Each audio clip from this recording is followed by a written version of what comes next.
Good afternoon, everyone. It's great to be here. I'm delighted to be here. I should say the three of us are delighted to be here, my two buns in the oven and I.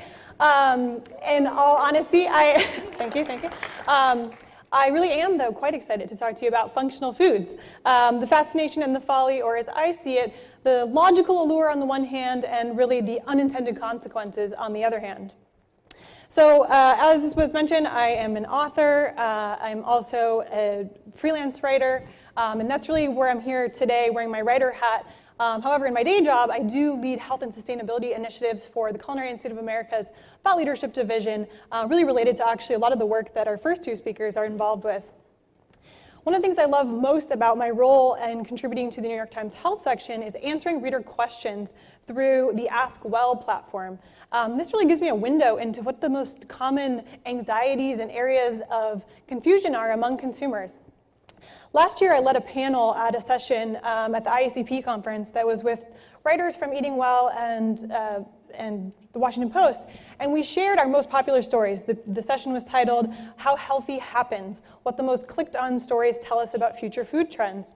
And across all three platforms, all three of our portfolios, what was really clear was that the most popular stories happened to be about foods that offered functional benefits. This idea that if I put X in my body, Y will happen.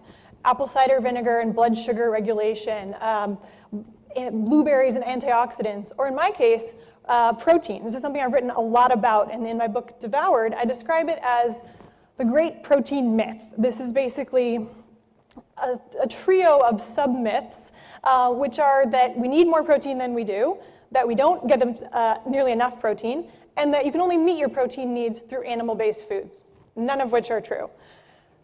And the reality is that it's the perception that is most powerful, and it has really driven this whole market of protein-based health claims. I could get into health claims in general in much more detail, but the protein obsession is one of the most powerful drivers, and Hartman Group is one of my favorite consumer insights groups or firms out there. And one of their researchers, Melissa Abbott, has described how she really sees this obsession with protein as many ways a reaction to years of having relied on refined carbohydrates. And we've all been there experiencing that blood sugar crash or the energy drop in the afternoon, and how when you then reacquaint yourself with foods like almonds, say, that have protein in them, and you realize we don't use the term satiety, but it keeps you feeling full. It's like gas in the tank. I can get through the day.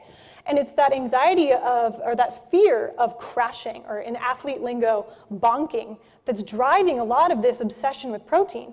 Melissa Abbott describes, for example, how she'll see many consumers stashing protein bars in their car consoles or in their desk drawers, even their purses and pockets, like insurance.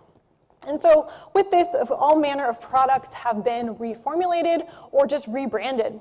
This is one of my favorite examples. This used to be called a Lunchable. This is now the portable protein pack. You can read all about it at proteinprotein.com. And there's many foods that sort of do inherently have protein in them. This has nuts and cheese, right? And then other products like water that are being highlighted as now having protein to offer. And this is just the poster child, but there are so many other examples of this broader category of functional foods. One of my favorite, I shouldn't say favorite, one of the most interesting recently is actually the better for you ice cream bar category. So I wrote a piece for Mike on this trend last year also. And when I was interviewing the CEO of one of these novelty bar companies that positions their ice cream bar as not only lower in calories, but higher in protein, he revealed that actually this was not their intention, but people are increasingly eating their ice cream bars in their car on the way to work for breakfast. And to me, this is really a wake-up call, right? Because we reach the point that in the name of seeking to achieve this function with food, to reach that protein tally that we are chowing down on, cookies, cookie dough ice cream for breakfast, we've really gone off the deep end. And in this fixation on function, there's so much at stake. There's taste, for example. Sorry to say, many of these better for you ice cream bars taste like ice, if I'm being generous. The texture is sort of vaguely like packing peanuts. And there's a huge number of foods that fall into a similar category. A lot of the protein powder-based bites or clusters are very chalky and sort of hard to swallow. The taste is indiscernible. And we're sacrificing so much in terms of pleasure, joy, the larger nutritional benefits that maybe a better thought out food product could offer if we weren't so laser focused on just reaching that protein claim, for instance, or the connection to place and the ingredients. So many of the things that all of you here today, and as our fellow speakers, are really engaged in a much more holistic evaluation of what a food can offer. The other thing that I think is really concerning with this trend is the utilitarian viewpoint of food. It really reduces it to this transaction. And by no means do I doubt that the idea of food as medicine, I really see a lot of validity to the standpoint of, fiber and digestive health and so many of these other examples beyond protein in satiety. But I do question the reduction of food to only medicine. So the third issue that I see here is the perpetuation of a very me-centric American food culture. And this is what I write about in my book, Devoured, which is an exploration of the American food psyche. And I get into a lot of the social science here, but in short, we're a very individualistic society in the United States. We're independence-oriented as opposed to interdependence. So it's all about me, Sophie, my special snowflake, as opposed to being part of this larger collective. And it drives things like customization. Love to share this number, which is 87,000. That is the number of possible drink combinations at Starbucks. It is astounding. And it's really this larger trend of customization, which is how that independence orientation manifests through our food choices. Interestingly enough, it started actually with Burger King of all places, and the notion of having it your way, and the idea that you deserve to have your food choices personalized to your unique needs. Of course, this has evolved into build your own fast casual models where you really are a participant in the meal making. You're sort of the orchestra conductor, right? Dialing your meal to your unique hedonic and health profile. And this, I think, though, really stems from a much deeper undercurrent in our food culture, which is has been described today, and I'm sure I'm not the first to tell you, is this need for transparency. It's a sense of it's my right to know what's in my food. It's my right to know what I'm putting in my body. And so all of that is good and well. But there are some canaries in the coal mine, as I see it.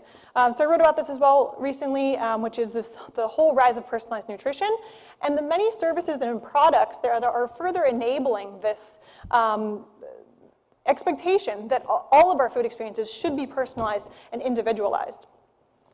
I think there's much validity to the one-size-fits-all notion no longer really being enough in terms of dietary guidelines. It's such early days, though, on the research. We have a lot still to come in terms of seeing what happens with this.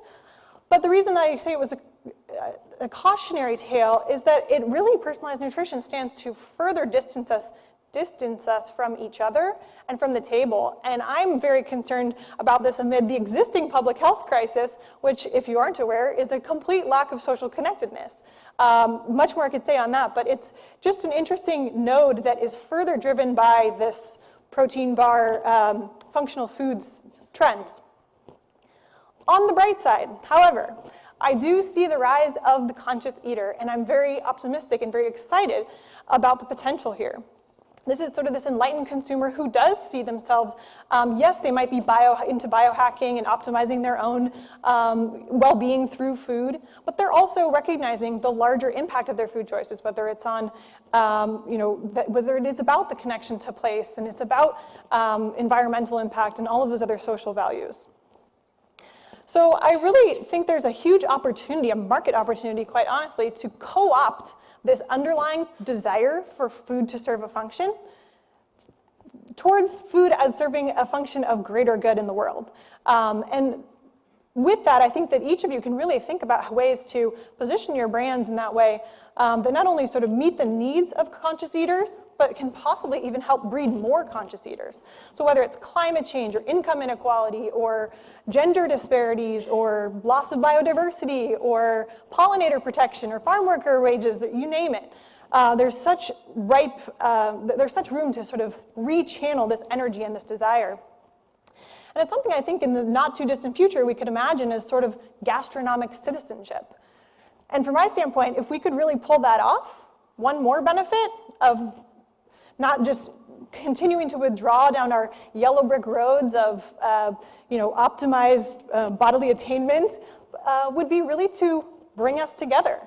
And that is a function I can get behind. Thank you so much.